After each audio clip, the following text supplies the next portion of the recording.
Hi, my name is Susan and welcome to this video where I'm going to be carrying out a book review of a printmaking book called A Beginner's Guide to Cyanotype by Kim Tillier and produced by Search Press. Now, my background is that I trained in printmaking, fine art printmaking at university, and I have carried out all sorts of printmaking, including writing a few of my own books on printmaking techniques. This book is one of a series of beginner guides that Search Press have produced, and my own book, Beginner's Guide to Linocut, falls alongside this book. So what I'm going to do is go through the book, show you inside, and let you know what I think. And just as a hint, it's a pretty good one. So let's dive in. Okay, so here we are inside this book, A Beginner's Guide to Cyanotype, beautiful projects to print with light. Beautiful cover, covered in blue, my favourite colour ever. So already I am sold on this book. It's written by Kim Tillier and produced by Search Press, who are the publisher for my Beginner's Guide to Linocut, which is within the same series. So cyanotype printing is something I learned at university, and it's essentially a photographic method. So you create these Prussian blue prints. You essentially have a surface that is covered in a light sensitive solution.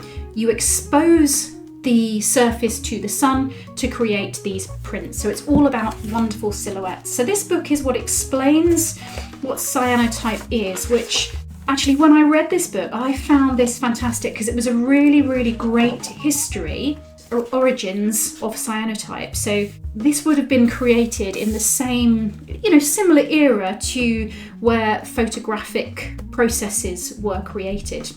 It explains about the colour blue, explains about these beautiful historical contexts, and then moves on to tools and materials. And this book is aimed at being a bunch of processes that you can do at home.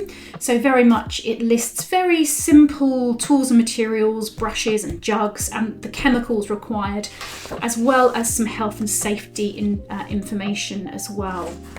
So that's really great. It talks about different mediums that you can print onto and experimenting on those different processes.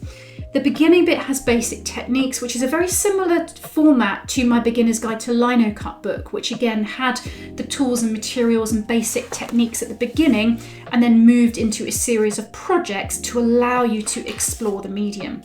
I love these flat lays. Having created these flat lays with my publisher, which is Search Press, and the editor that was there, having so much fun laying these things out for these photographs, I can imagine how much fun there was in creating these flat lays, showing the prints with the objects used to create them.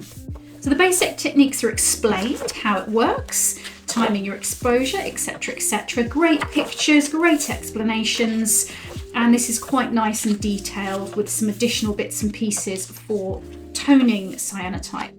All the way up to page 41 is about the historical contexts, the tools and materials, and the basic techniques, and then you get to play. The book itself has a wonderful matte finish, great colour photos, simply laid out but so inviting and inspiring when you look at the projects. So the projects range from things like greetings cards to travel journals,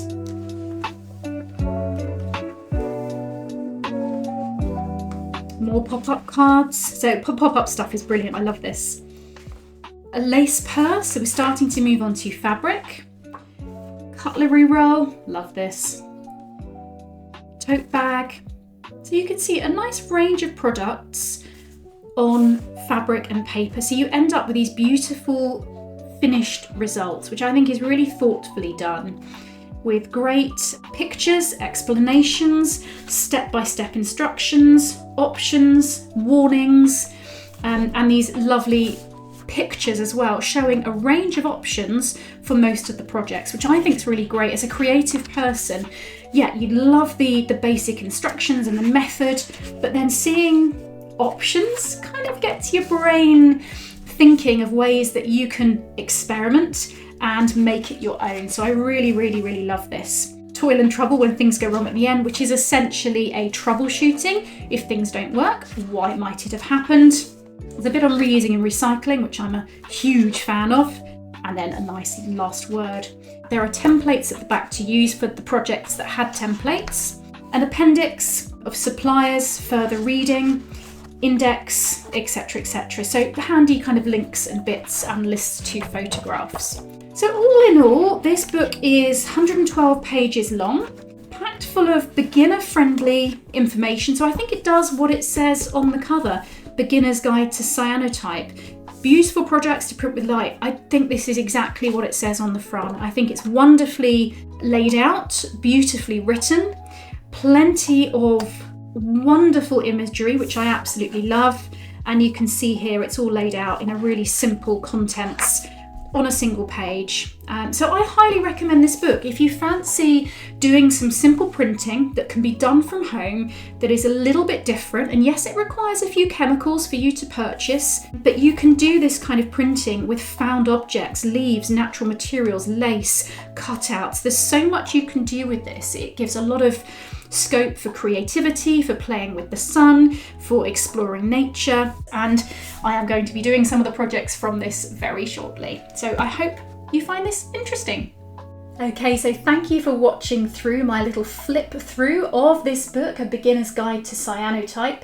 As you can see, I absolutely loved this book for the visual imagery, for the colour blue, and for everything that it does, which is hopefully inspire people to print and to enjoy it. So if you're interested in this book, do click on the link below this video to find a link to purchase the book or to find out more. Thank you for watching and happy sketching, everyone!